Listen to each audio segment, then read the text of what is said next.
प्रिय पाठकों, कैसे हैं आप लोग। उम्मीद करता हूं अच्छे होंगे। मैं अनुज कुमार सिंह, पुस्तकालय अध्यक्ष, आज आप लोग के बीच पुनः उपस्थित हूं।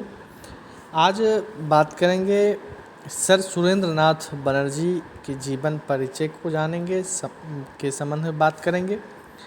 सर सुरेंद्र नाथ बनर्जी का जन्म 10 नवंबर 1848 ईस्वी को बंगाल प्रांत के कोलकाता में एक बंगाली ब्राह्मण परिवार में हुआ था। वह अपने पिता डॉक्टर दुर्गाचरण बनर्जी की गहरी, उदार, प्रगतिशील सोच से बहुत प्रभावित थे। बनर्जी ने पेरेंटल एकेडमिक इंस्टीट्यूशन और हिंदू कॉलेज में शिक्षा प्राप्त की। कलकत्ता विश्वविद्यालय से स्नातक किए। सुरेंद्र नाथ बनर्जी ब्रिटिश राज के दौरान प्रारंभिक दौर के भारतीय राजनीतिक नेताओं में से एक थे। उन्होंने भारतीय राष्ट्रीय समिति की स्थापना की, जो प्रारंभिक दौर के भारतीय राजनीतिक संगठनों में से एक था, और बाद में वह भारतीय राष्ट्रीय कांग्रेस के वरिष्ठ नेता बन गए। वह राष्ट्रगुरु, राष्ट्र के शिक्षक के नाम से भी जाने जाते हैं, जो उन्हें उपाधि के रूप में दी गई थी। प्रारंभिक जीवन। उन्होंने रमेश चंद्र दत्त और बिहारी लाल गुप्ता के साथ भारतीय सिविल सर्विस परीक्षाओं को पूरा करने के लिए 1868 ईस्वी में इंग्लैंड की यात्रा की।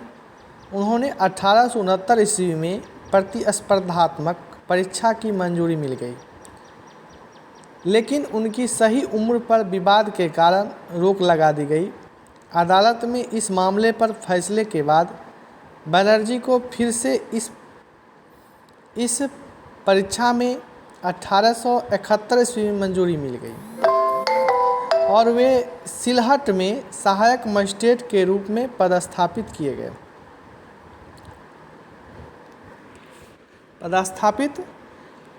किए गए। हालांकि बनर्जी जल्द ही नस्लीय भेदभाव के कारण नौकरी से बर्खास्त कर दिए गए। बनर्जी इस फैसले के विरोध में इंग्लैंड गए, लेकिन वह असफल रहा। इंग्लैंड में ठहरने 1874 से 1875 के दौरान उन्होंने एडमंड बर्क और अन्य दार्शनिकों के कार्यों का अध्ययन किया।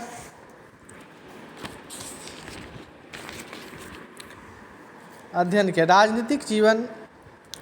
जून 1875 ईस्वी में भारत लौटने के बाद वह metropolitan institution, free church institution और रिपन कॉलेज में अंग्रेजी के प्रोफेसर बन गए, जिसकी स्थापना 1882 ईस्वी में उनके द्वारा ही की गई थी।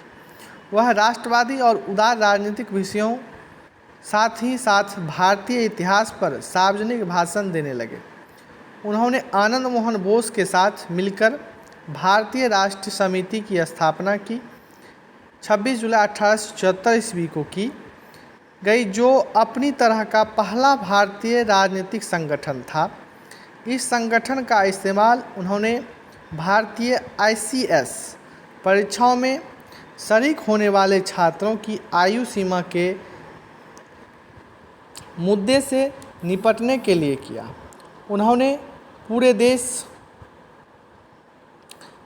देश में भाषणों के माध्यम से ब्रिटिश अधिकारियों द्वारा भारत में नस्लीय भेदभाव को बढ़ावा देने की निंदा की, जिससे वे बहुत लोकप्रिय हो गए। 1905 ईस्वी में बंगाल प्रांत के विभाजन का विरोध करने वाले सुरेंद्र नाथ बनर्जी सबसे प्रमुख सार्वजनिक नेता थे। पूरे बंगाल और भारत में आंदोलन और संगठित विरोध याचिकाओं और व्यापक जन समर्थन के क्षेत्र में सुरेंद्र नाथ बनर्जी को अग्रणी होने के कारण ब्रिटिश सरकार को अंत में मजबूर होकर सन 1912 ईस्वी में विभाजन के प्रस्ताव को वापस लेना पड़ा। सुरेंद्र नाथ बनर्जी गोपाल कृष्ण गोखले और सरोजिनी नायडू जैसे उभरते सहयोगी भारतीय नेता बन गए। 1906 ईस्वी बाल गंगाधर तिलक के पार्टी के नेतृत्व को छोड़ने के बाद बनर्जी कांग्रेस के कुछ वरिष्ठ उदारवादी नेताओं में से एक थे, जो ब्रिटिश सरकार के साथ आरक्षण और बातचीत के पक्ष में थे। चरमपंथियों के बाद जो क्रांति और राजनीतिक स्वतंत्रता की वकालत करते थे, बनर्जी स्वदेशी आंदोलन में एक महत्वपूर्ण व्यक्ति थे। विदेशी उत्पादों के खिलाफ भारत में निर्मित माल की वकालत करते थे। उनकी लोकप्रियता ने उन्हें शिखर पर पहुंचा दिया था। प्रशंसकों के शब्दों में वह बंगाल के बेताज राजा थे। सुरेंद्रनाथ बनर्जी के द्वारा सन 1909 ईस्वी में मार्ले मिंटो सुधार का समर्थन किया, जिससे उन्हें भारतीय जनता द्वारा उपहास और नाराजगी का सामना करना पड़ा। सन 1925 ईस्वी में सुरेंद्रनाथ बनर्जी की मृत्यु हो गई।